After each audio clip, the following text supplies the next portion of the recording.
Então alguém vai ser curado, alguém vai ser liberto, alguém vai receber uma mensagem diretamente de Deus. Então vai ocorrer uma manifestação. É Deus dizendo, estou aqui, estou recebendo o culto.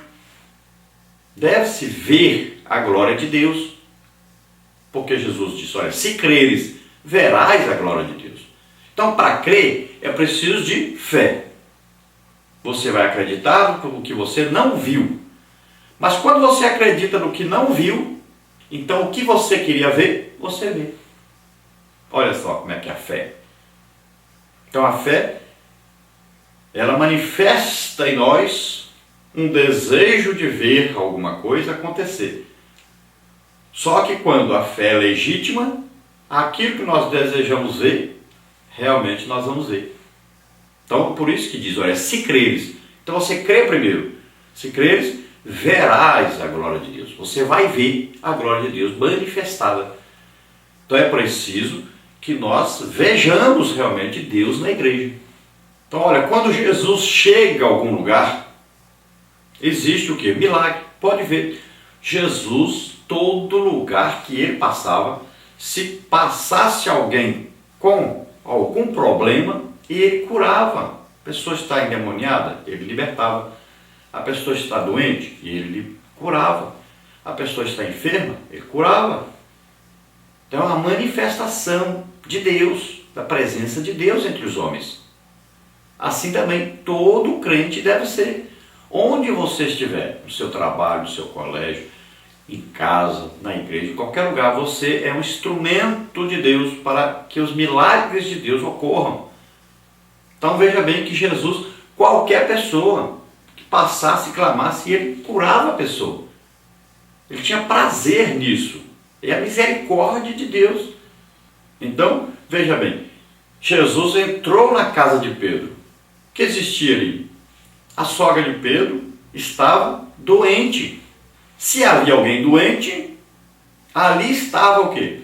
Alguém que tinha o Espírito Santo dentro dele, que ele era cheio do Espírito Santo. E esse Espírito Santo tem o poder para curar.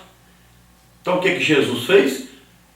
Jesus foi até a sogra de Pedro, tocou nela, isso é importantíssimo. Impor as mãos sobre alguém, tocar na pessoa, para que ela seja curada. O que acontece nessa hora? O poder do Espírito Santo está em nós. O Espírito Santo está em nós. Então esse poder vai ser transmitido a essa pessoa. E esse poder entrará em operação, desfazendo o que o diabo fez. Como é que o diabo entrou aqui na terra, nas pessoas, trouxe doença? Por causa do pecado. E então existe uma confrontação nessa hora. A causa da doença, o pecado, que entrou na terra através de Adão. Agora, a causa da cura, o poder do Espírito Santo que está em nós, que entra para gerar vida, para combater o resultado do pecado. Então, a morte está ali, a doença está ali, mas o Espírito Santo tem o poder de vida.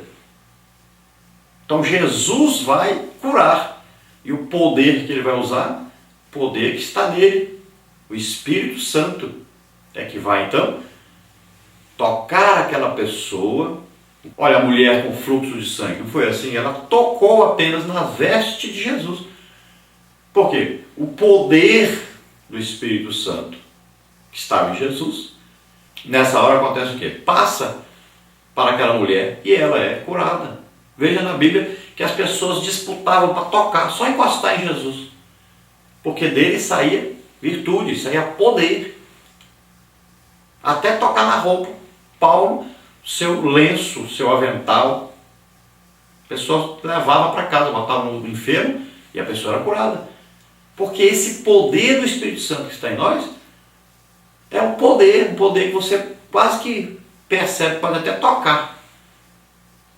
Sai assim virtude, você sente poder de Deus sendo acumulado, que você vai orando, vai orando, vai orando. Não é oração de meia hora, 1 hora, 2, 3 horas, você vai orando, orando, orando. vai sendo cheio. A Bíblia diz, olha, enchei-vos do Espírito Santo.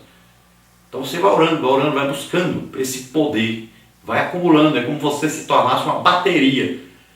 Então, essa carga está aí, esse poder está aí, e ele vai ser liberado. Você vai liberar para abençoar as pessoas, para que eles sejam curados, para que eles sejam batizados no Espírito Santo, sejam libertos. Então isso é normal na vida do crente. Então vocês têm ido, por exemplo, onde eu vou dar uma palestra, sempre nós oramos e sempre acontece o quê? Existe batismo, existe cura, existe libertação. Isso é normal. Nós estivemos agora em Araguatins, teve lá 7 batismos do Espírito Santo, teve 3 pessoas que aceitaram Jesus, teve lá 11 pessoas curadas, teve pessoas, umas 10 pessoas libertas. Porque em qualquer lugar que nós vamos, nós temos a obrigação, dever de ministrar as pessoas. Então esse poder que é gerado. Então você vai lendo a Bíblia, vai estudando, você vai jejuando, você vai orando, o poder vai acumulando, é como uma bateria, está sendo carregada. Agora é preciso que você libere isso.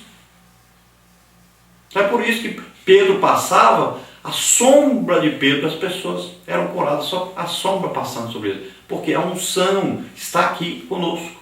É um poder que você não vê, mas existe esse poder. Então esse poder se manifesta. Infelizmente, a maioria, a grande maioria da igreja nunca conseguiu entender as coisas. Veja lá, o poder de Deus, para você entender mais claro, estava em Eliseu. Olha ali. Eliseu morreu. Sim, mas Eliseu então não vai orar por mais ninguém, não vai fazer nenhum milagre mais. Mas aí lançam um soldado ali dentro da cova e ele toca os ossos de Eliseu. E ele levanta vivo. Mas como Eliseu não orou por ele, não fez nada?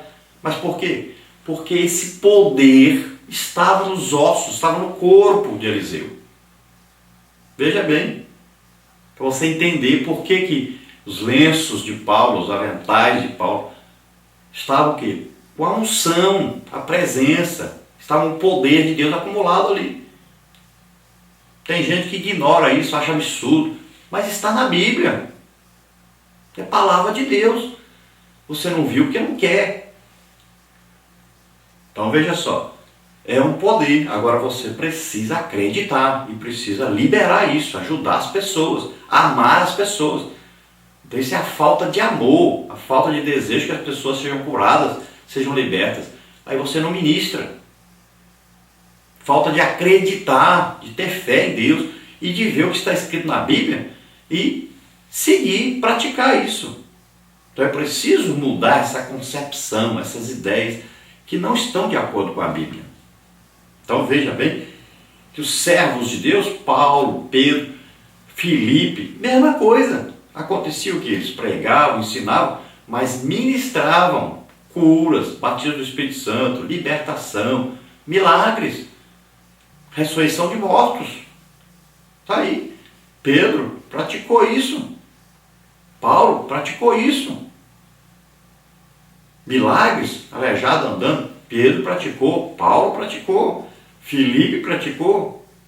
Orar para as pessoas serem batizadas no Espírito Santo, Pedro orou, Paulo orou. Então veja só, eles seguiam o quê? O padrão que Jesus ensinou. E nós temos que seguir esse padrão. Como é que as almas foram ganhas aí em Atos dos Apóstolos? Primeiro dia, manifestação o quê? Da glória de Deus. As pessoas foram batizadas no Espírito Santo, receberam um dom do Espírito Santo, dom de línguas. Começaram a falar na língua dos estrangeiros. Olha aí, uma manifestação do Espírito Santo.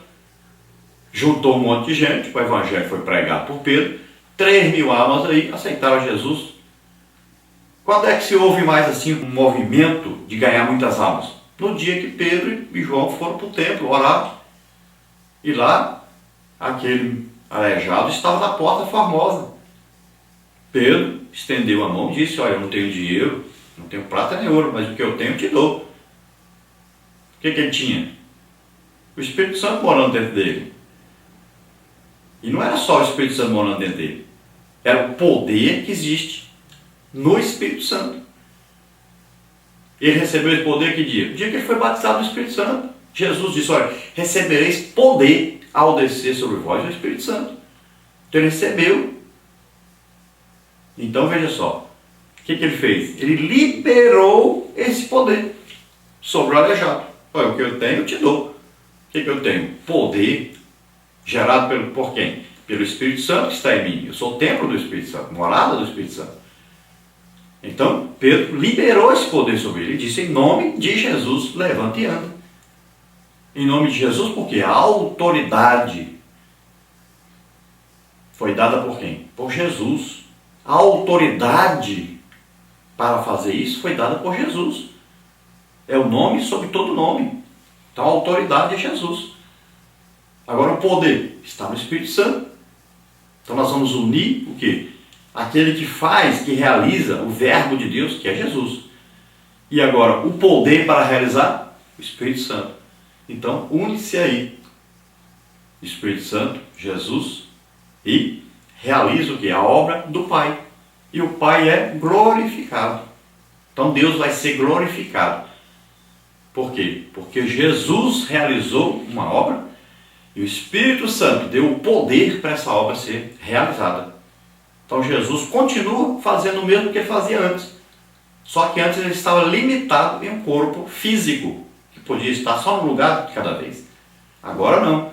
Jesus está aí por toda a terra, por todo o mundo, fazendo os mesmos milagres, libertando, curando, fazendo todo tipo de coisa. Agora ele faz através da igreja. A igreja está espalhada pelo mundo inteiro, é o corpo de Cristo. E cada um deve ministrar aos outros. Aí a cura, libertação, os milagres, todos devem fazer isso. Então você deve pregar o evangelho do Jesus vivo. O evangelho que Jesus ensinou, o legítimo evangelho. Devemos pregar e ensinar. Lembre-se que Jesus ensinava mais do que pregava. Então nós ensinamos, então pratiquemos, acreditemos e ensinemos do jeito que Jesus ensinava. Ele ensinava e os sinais, os prodígios, as maravilhas eram confirmadas por Deus. E sempre Jesus gostava de ajudar as pessoas, ele amava as pessoas. Então devemos demonstrar que amamos as pessoas, ministrando a eles cura, batismo do Espírito Santo, libertação, os milagres de Deus. Nós vamos ver também então que existe aí um cortejo, um grupo de pessoas que vinham com Jesus, todos alegres, satisfeitos, o reino de Deus se manifestando, milagres acontecendo. Eles estavam alegres, felizes, porque estavam com Jesus e estavam acontecendo sinais, prodígios, maravilhas, os milagres acontecendo. Todos alegres vinham. Quando chegam na cidade, aí encontram um cortejo, outro cortejo que vinha. Mas esse cortejo era de pessoas, era um grupo de pessoas chorando, tristes, lamentando. Então, olha o choque que existe. Um grupo alegre, feliz, e um grupo triste, amargurado, desesperado, desesperançoso. O contrário do outro grupo. E um grupo, quando se junta com o outro, um olha para o outro e fica admirado. Por que vocês estão tão alegres? E os outros, por que vocês estão tão tristes? E esse grupo aqui entende, porque eles não têm Jesus. Nós estamos felizes porque temos Jesus. Então Jesus chega e vê a situação.